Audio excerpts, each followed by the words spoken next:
एक निवेदन करना चाहेंगे मेरे माई बाप। आजकल विवाह का नियम क्या है पता है? आजकल जब विवाह होती है, बारात आती है तो 2-2:30 तो बज जाते हैं, जयमाला ही होता है। अब सोचो 2-2:30 बजे तक जयमाल होगा तो विवाह कितने बजे बैठेगा? और राम जी का विवाह पता है, कहते हैं जब तक पूरी रात विवाह ना हो तब तक कोई विवाह भी है, कोई विवाह नहीं माना जाता। क्यों? क्योंकि वेद मंत्र द्वारा आचार्य गण ब्राह्मणों के द्वारा विवाह होता था।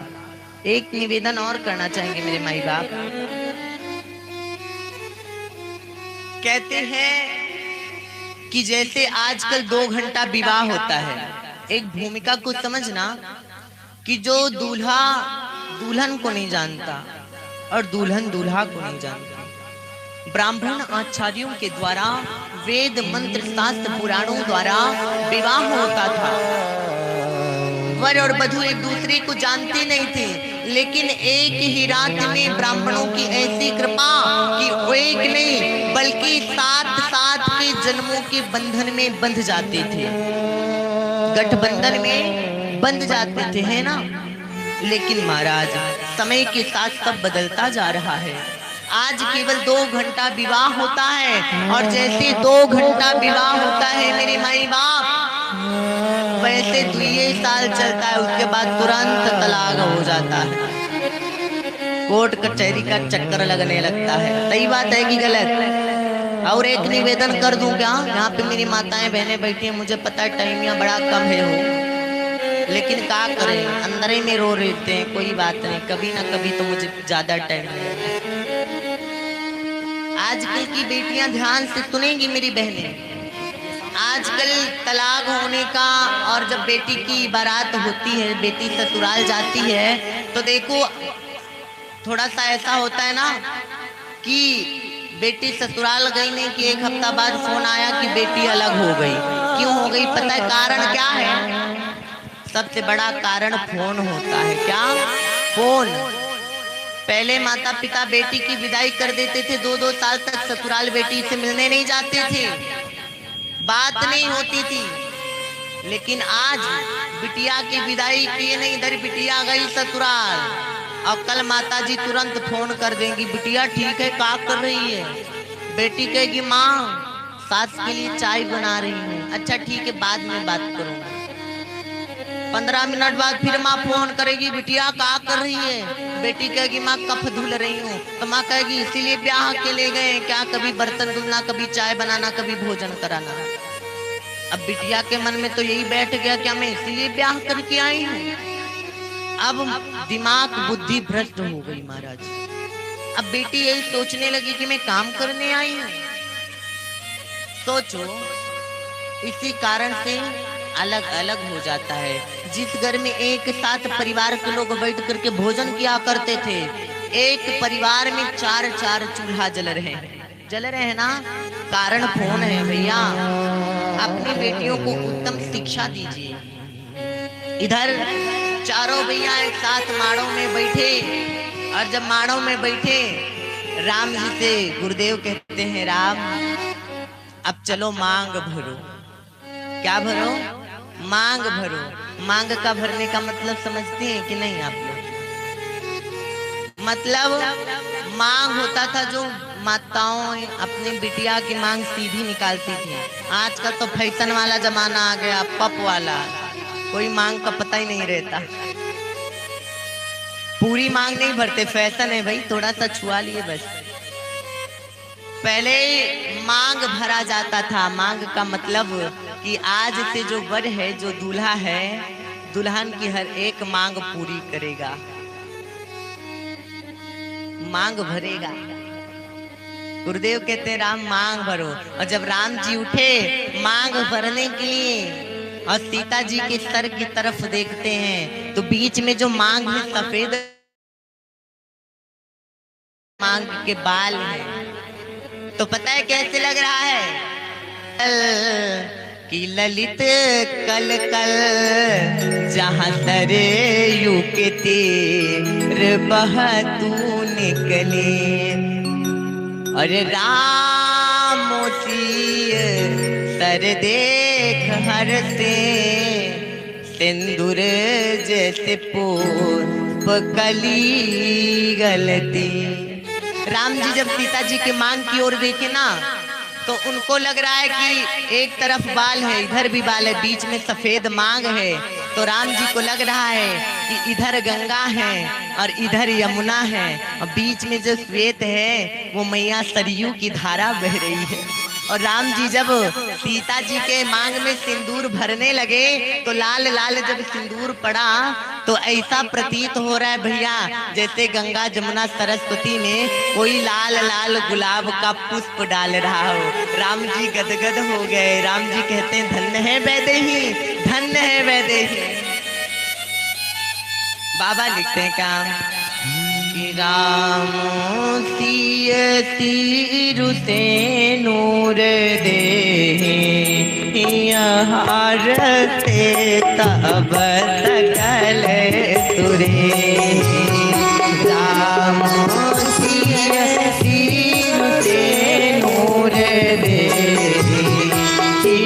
हारते तब सकल सुरे।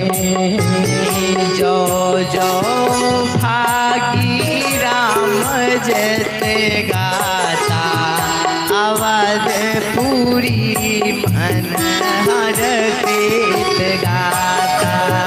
जो जो राम भजत मत गाता अवधपुरी हर प्रीत गाता। बंदानु पार समारत जोरो राघव दया कृपाल नमो। राम तीरु से नूर दे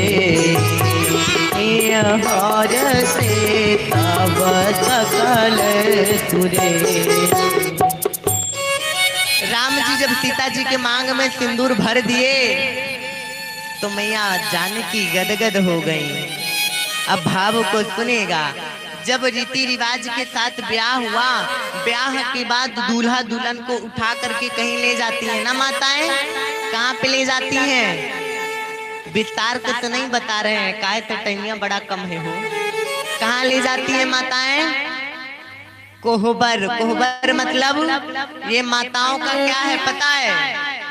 ये माताओं का स्कूल है, विद्यालय, जहाँ पर रिजल्ट आता है कौन पास हुआ, दूल्हा पास हुआ कि दुल्हन पास हुई। हाँ मेरे प्यारे, अरे ओ मोरी मैया अभी अपने स्थनवा पे बैठ जाई, बाद में आइएगा, कठवा बड़ा डिस्टर्ब होता है। मुझे पता है सबकी इच्छा होती है कि मैं चलूं मंच तक, मैं सबको टाइम दूंगा, ये मेरा वादा है, लेकिन अभी बैठ जाओ क्योंकि बहुत थोड़ा मुझे टाइम मिला है विवाह के बाद। अभी बैठ जाओ, अभी तो विवाह नहीं हुआ पूरा हो। हाँ बोलो दुल्हा सरकार की। अब सुनिएगा, कोहबर का मतलब क्या होता है पता है? ये जो माताएं हैं ना, इनका विद्यालय है, स्कूल। यहाँ पे पता लगता है दुल्हवा जीत रहा है कि दुल्हनिया जीत रही है हो। हाँ कोहबर, जहाँ वर को चुना जाता है कि कन्या के लायक, वधू के लायक है कि नहीं। माताएं ले गई कोहबर में, और जब कोहबर में ले गई ना तो कोहबर के आगे सखियां आके खड़ी हो गई सीता जी की, और सीता जी की जो जूती थी ना पैरों की, उसको लाल कपड़ा में लपेट के लाई। राम जी से कहती, राम जी पाहुन ये हमारे मिथिला की देवी हैं, इनको प्रणाम करो। पीछे से पार्वती जी सखी बन के आई थी। पार्वती जी धीरे से कहती है, राघव ये जानकी जी की जूती है। राम जी कहते हैं एक बार मिथिला की देवी का दर्शन कराओ तभी मैं प्रणाम करूंगा। माताएं कहती हैं कि प्रणाम करने वाले नहीं हैं, दर्शन तो नहीं कराऊंगी। माताएं कहती हैं पता नहीं कितने दिन हो गए तुम्हें नहाए, दर्शन कैसे करोगे बिना नहाए धोए। राम जी मौन खड़े हैं। इतने में माताएं कहती हैं चलो छुटके के पास चलते हैं। लक्ष्मण के पास गई, कहने लगी पाहुन इनको प्रणाम कर लो। लक्ष्मण जी कहते हैं कौन है? बोली हमारी मिथिला की देवी है। लक्ष्मण जी कहती हैं आपकी मिथिला की देवी हैं, तो जाओ अपने मिथिला के राजकुमारों को बुला लाओ, प्रणाम करे। तकिया कहने लगी तो और बड़े नटखट हैं भैया, इनसे पार होने वाले नहीं। तकिया कहती है जो सबसे पीछे खड़े हैं उनसे चलो, बड़े सीधे साधे हैं। कौन? भरत जी।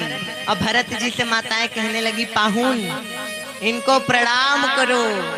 भरत जी जानते हैं कि वैदेही मैया की जूती है, लेकिन भरत जी लिए हाथ में और ले करके अपने सर पे रख लिए। लक्ष्मण जी कहते हैं भैया ये जूती है। भरत जी कहते हैं अरे मेरे प्रभु के जूती मेरे सर पे होने चाहिए, और वे तो मेरी माँ की जूती है, और माँ का हाथ बच्चों के सर पे रहना चाहिए। ये तो मेरी माता है वैदेही जी। सोचिए एक देवर का एक भाभी के प्रति क्या प्रेम है भैया। और जब माताएं इधर ले गई, कोहबर का कार्य हुआ, तो माताएं क्या लाई, थोड़ा ध्यान से सुनिएगा। माताएं क्या की, माताएं ओखल लाई और ओखल और मूसल ला के रख दी। राम जी बोले ये क्या है? बोले कि अभी तुम्हारी परीक्षा बाकी है। बोले क्या करना पड़ेगा? बोले इसमें धान को कूटना पड़ेगा। होता है ना, यहाँ भी होता होगा। राम जी कहते हैं ये परीक्षा बड़ी कठिन है, प्रैक्टिकल होता है दे देता हूँ, टेस्ट होता है दे देता हूँ, लेकिन ये वाला प्रैक्टिकल बड़ा कठिन है। राम जी कहते हैं क्या करना पड़ेगा? माताएं कहती हैं किसमें धान डालूंगी तुम कूटना, और केवल 4 बार मूसल से कूटना है। 4 बार में ये धान से चावल निकाल दोगे तो ठीक है, नहीं तो हम सोचेंगे दशरथ जी के लाल नहीं हो, नकली हो। तो राम जी कहते हैं बड़ी कठिन परीक्षा है भैया, अगर चावल नहीं बना तो मैं नकली बाप का बेटा हो जाऊंगा। अब राम जी मूसल बच्चा, माताएं कहने लगी तो सखियां कहती हैं क्या? बोले ओखल से इनको बांध दो, ये हार गए। राम जी कहते हैं कौन सा रस्म है भैया? सखियां कहती हैं क्या?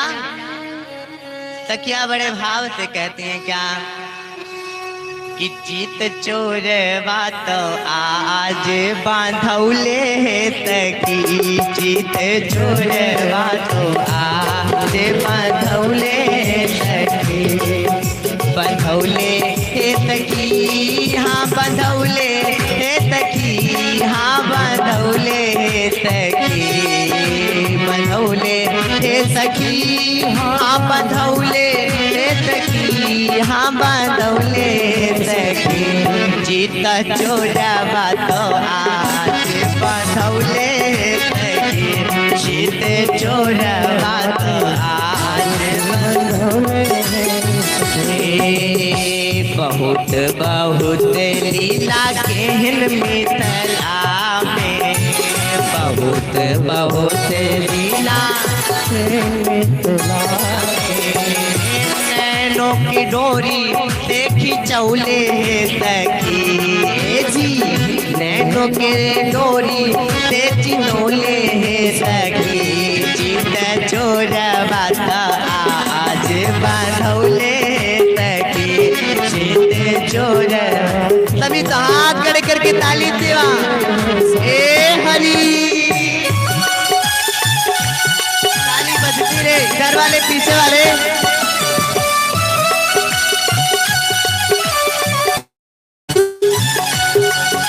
जय हो।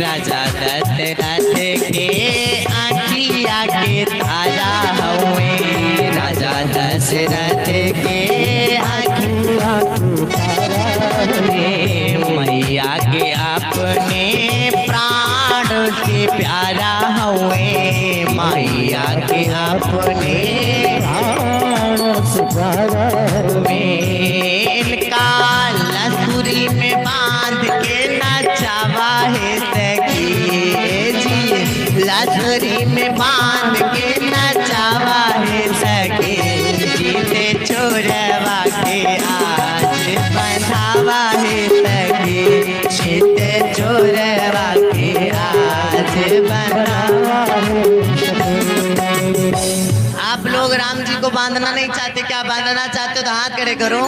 ऐसे माताएं ये लोग कह रहे हैं अरे हमारे तरफ कह राम जी, हम कहें हाथ खड़ा करें, लेकिन आप लोग खड़े कर लो क्या? और कह दो क्या?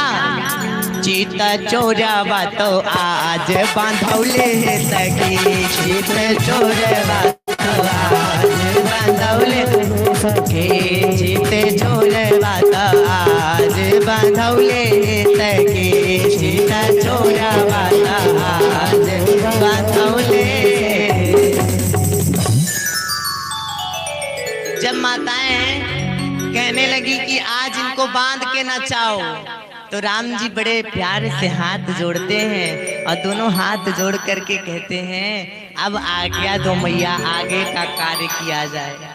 एक सखी कहने लगी अरे बड़ा मीठा बोलते हैं, तो एक चतुर सखी थी, बोली अरे दीदी काहे मीठा